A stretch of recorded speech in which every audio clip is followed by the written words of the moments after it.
Déplacement. Comme un homme qui court pour fuir la mort. Déplacement. Comme un groupe de migrants qui risquent sa vie pour chercher une vie meilleure ailleurs. Déplacement. Comme une plante qu'on sort au printemps pour qu'elle puisse profiter de la pluie et du soleil. Déplacement, comme lorsqu'on se rend chez quelqu'un qu'on aime pour lui rendre visite. Déplacement, comme lorsque Jésus passe à côté de moi et qu'il me dit « Viens, suis-moi ». Nous commençons aujourd'hui une nouvelle série de messages intitulée « Vous avez écouté, c'est bien, je vous félicite ». Le but, c'est de nous faire, vous et moi, nous faire vivre des déplacements. Déplacement, ça veut dire qu'on quitte une situation, une posture, une façon de penser, des lieux peut-être, pour nous ouvrir à autre chose. Bien sûr, si le Seigneur veut nous déplacer, c'est pour nous donner vie. C'est pour faire grandir la vie. Donc, quitter peut-être des situations ou des fermetures intérieures pour nous ouvrir à la vie de Dieu, qui va changer toute chose. Alors, nous allons nous mettre à l'école de la parole de Dieu. Pour les couples de fiancés, je ne vais pas commenter la deuxième lecture. Vous demanderez à vos animateurs. Parce que ça demande quelques explications et puis on a eu quelque chose de trop parcellaire. Donc je vais partir sur autre chose et je pars sur le psaume. Oui, il est notre Dieu. Nous sommes le peuple qu'il conduit, le troupeau guidé par sa main. Frères et sœurs bien-aimés, si on veut bien se laisser déplacer par le Seigneur, il y a un présupposé, quelque chose de premier qui doit habiter notre cœur, c'est que Dieu nous aime. Ça paraît évident. Je ne suis pas sûr que ce soit si évident. Parce que s'il ne nous aime pas, alors est-ce qu'on va se laisser conduire ? Mais oui, il nous aime. C'est pour ça que nous pouvons dire qu'il est notre Dieu. C'est pour ça qu'il s'est fait le berger, le pasteur qui livre sa vie, qui donne sa vie pour ses brebis. C'est pour ça que nous pouvons lui faire confiance. C'est pour ça que nous pouvons le suivre, nous laisser guider par lui. Comme je ne suis pas complètement sûr que ce soit vraiment intégré dans le cœur de tout le monde, là, je vous en supplie. S'il vous plaît, de tout votre cœur, de toute votre conviction, dites à votre voisin que Dieu l'aime.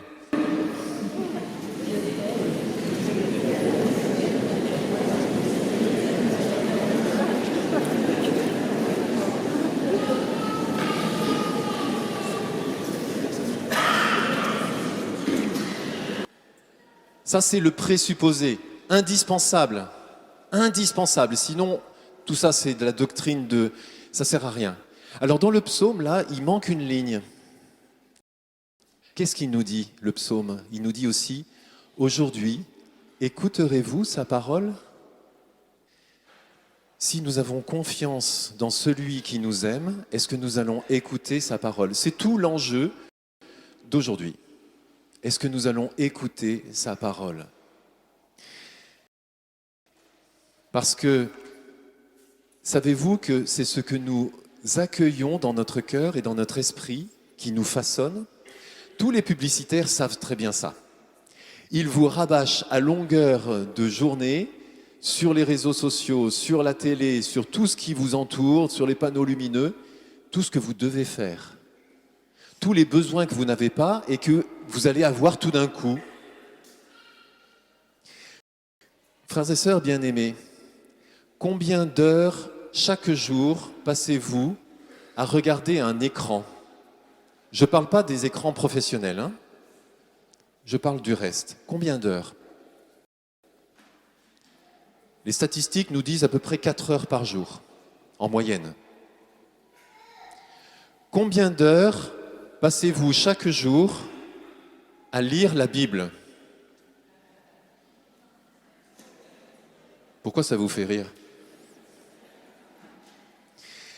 Voyez, notre esprit, notre cœur, il est nourri par ce que nous lui donnons comme nourriture spirituelle. Et ce que nous lui donnons vient façonner notre façon de penser, notre culture, notre façon d'être, notre façon de regarder le monde, notre façon d'être en relation avec les autres, nos désirs, nos besoins. En fait, c'est très profond, je deviens ce qui me nourrit. Et qu'est-ce que nous donnons comme nourriture à notre cœur et à notre intelligence? Ça, c'est notre responsabilité, notre liberté. Je connais un homme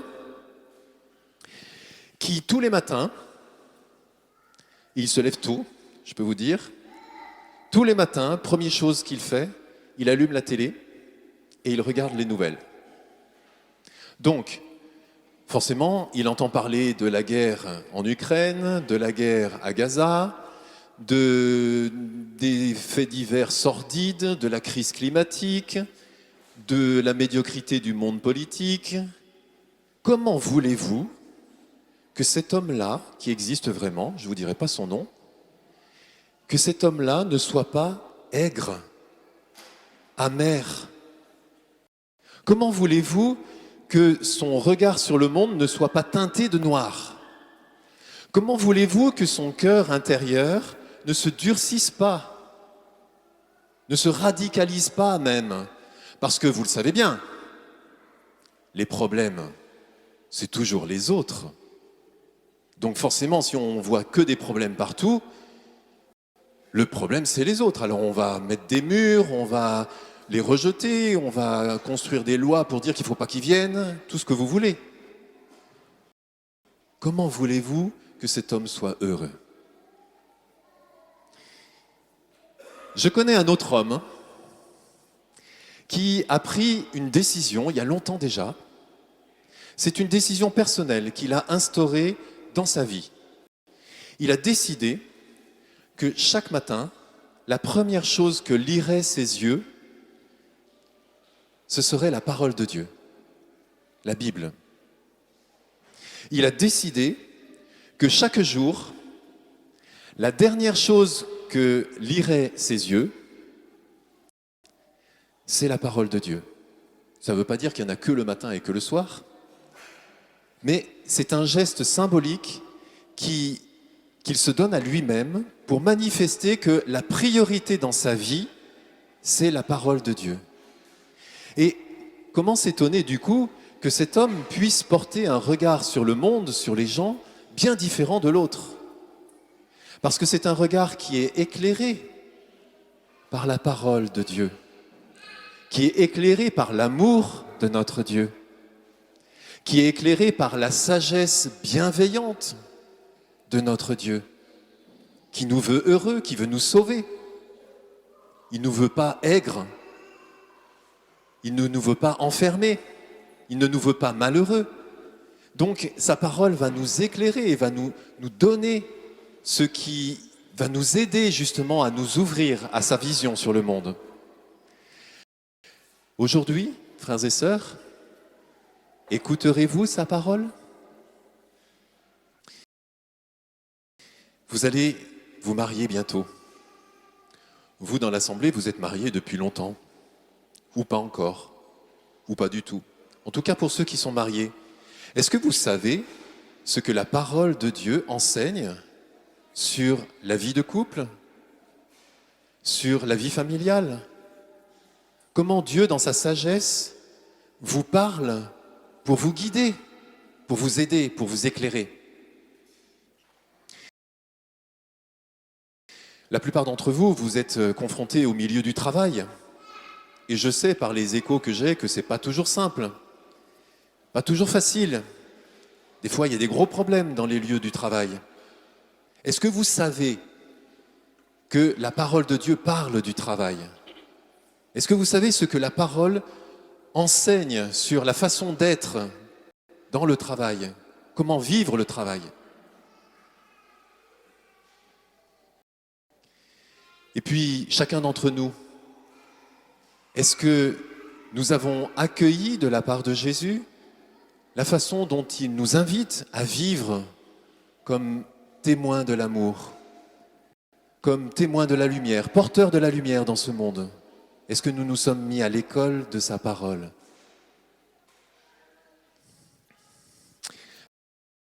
Dans l'Évangile, voilà ce qu'on écrit à propos de Jésus. On était frappé par son enseignement, car il enseignait en homme qui a autorité. Et ça, c'est dès le départ de son ministère public. Les foules qui écoutaient Jésus voyaient tout de suite la différence entre les scribes, les pharisiens, et puis Jésus. Et cette différence, elle se trouve là, au niveau de son autorité. Qu'est-ce que ça veut dire, une parole qui a autorité? Ça veut dire une parole qui est profondément vraie, et ça se voit, et ça se sent. Vous n'accordez aucune autorité à quelqu'un qui vous mène en bateau ou à quelqu'un qui vous ment, n'est-ce pas? Vous le laissez parler et puis basta. Tandis que quelqu'un dont vous sentez profondément qu'il vous parle vrai, alors vous accueillez sa parole. Donc il y a quelque chose là qui est compris dans la façon même de parler de Jésus et dans les paroles qu'il prononce, qui fait comprendre tout de suite à ses interlocuteurs qu'il y a une autorité naturelle en lui, une authenticité de parole. C'est-à-dire qu'il n'y a pas de distance entre ce qu'il dit et ce qu'il fait. Aucune distance. Quand Jésus dit « Dieu est amour », il le montre par sa façon d'être. Quand Jésus dit au démon « Va-t'en », le démon s'en va. Quand Jésus dit au paralytique « Lève-toi », le paralytique se lève. C'est donc en plus une parole qui est efficace, qui agit dans la vie des hommes. Voilà pourquoi c'est une parole d'autorité. Et Jésus a signé cette parole d'autorité, pas simplement par ses faits et gestes, mais jusqu'au bout, par sa mort sur la croix. Quand Jésus a dit que Dieu est amour et qu'il n'y a pas de plus grand amour que de donner sa vie pour celui qu'on aime, il l'a vécu, il l'a fait, pour vous et pour moi. Et quand Jésus a dit qu'il allait ressusciter ensuite, il l'a fait. Et il a fait exploser la mort. Et il a ouvert un chemin à travers la mort pour chacun d'entre nous. C'est pour ça qu'il est le bon berger qui peut nous guider. Vous comprenez?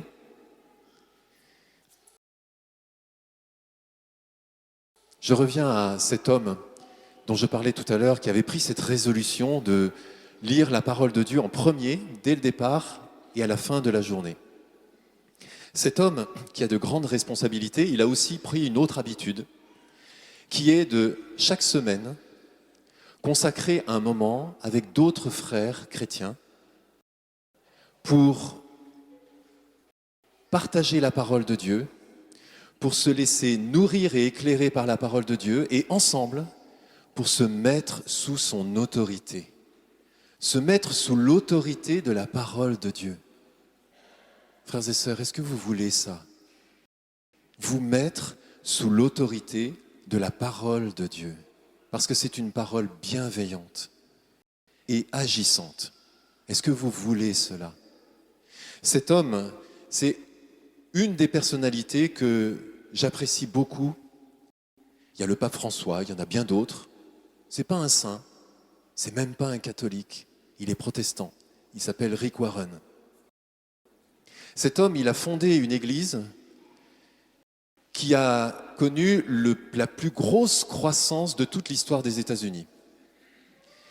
qui compte des dizaines de milliers de membres en une quarantaine d'années. Mais ce qui est important, ce n'est pas la taille de son église.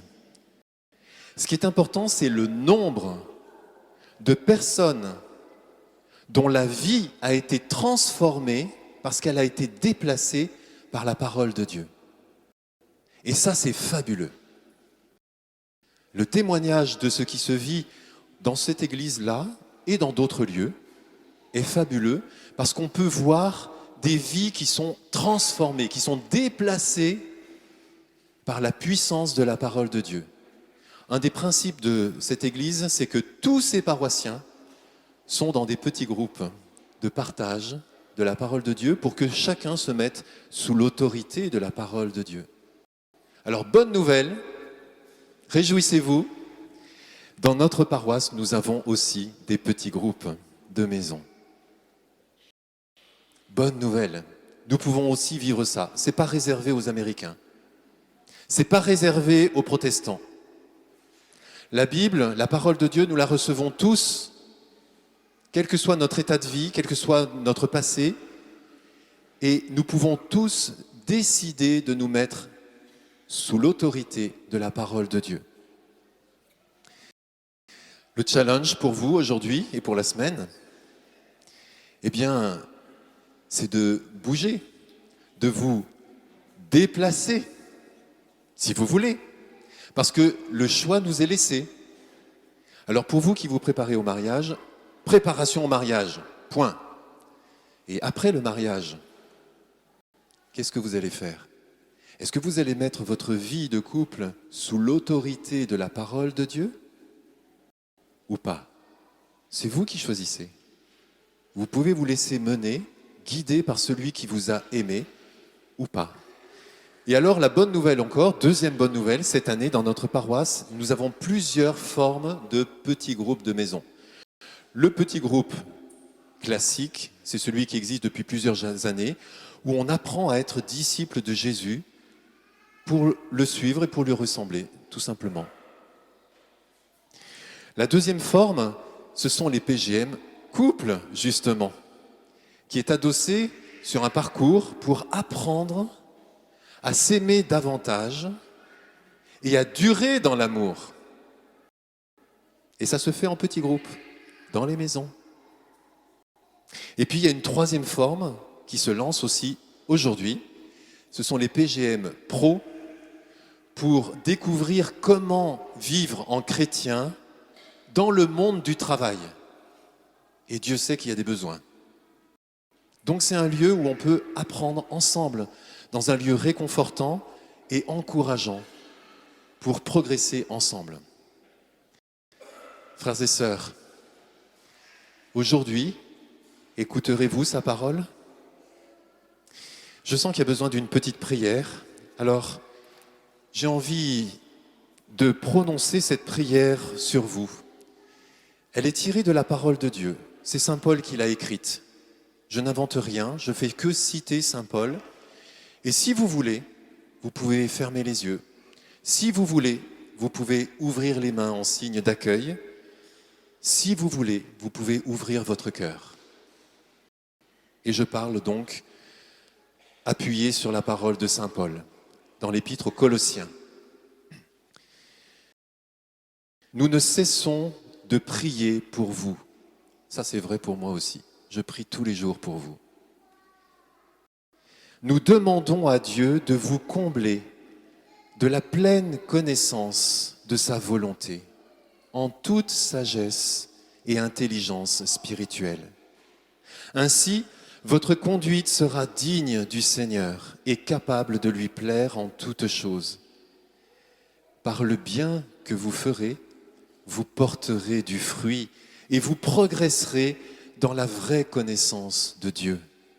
Vous serez fortifiés en tout par la puissance de sa gloire, qui vous donnera toute persévérance et patience. Dans la joie, vous rendrez grâce à Dieu le Père, qui vous a rendu capable d'avoir part à l'héritage des saints dans la lumière. Amen.